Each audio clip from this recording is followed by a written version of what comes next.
బంగాళాఖాతంలో ఏర్పడిన అల్పపీడనం వాయువ్య దిశగా కదులుతోందని భారత వాతావరణ విభాగం ఓ ప్రకటనలో తెలిపింది.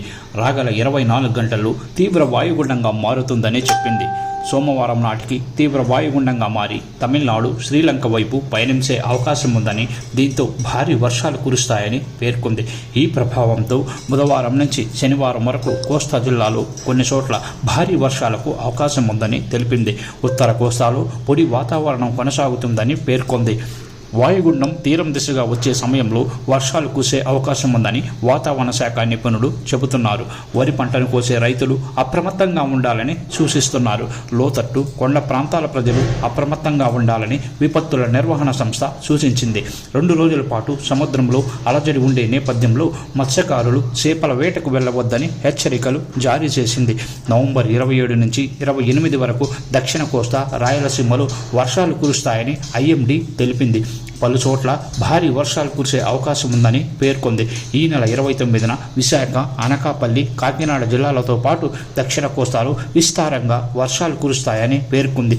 గంటకు 45 నుంచి 55 కిలోమీటర్ల వేగంతో గాలులు వీసే అవకాశం ఉందని, దక్షిణ కోస్తా తీరంలో మత్స్యకారులు వేటకు వెళ్లొద్దని హెచ్చరికలు జారీ చేసింది ఐఎండీ. ఓడరేవులలో 1వ నెంబర్ ప్రమాదక హెచ్చరికలు జారీ చేశారు. దక్షిణ కోస్తాలో పంటలను రక్షించుకునేందుకు అవసరమైన చర్యలు తీసుకోవాలని సూచనలు చేశారు. కోస్తాంధ్ర, రాయలసీమపై ఎక్కువ ప్రభావం ఉంటుందని అంచనా వేస్తున్నారు. బంగాళాఖాతంలో ఏర్పడే అల్పపీడనం నవంబర్ 27 కల్లా తమిళనాడు, శ్రీలంక తీరాల దిశగా పయనిస్తోందని భారత వాతావరణ శాఖ అంచనా వేసింది.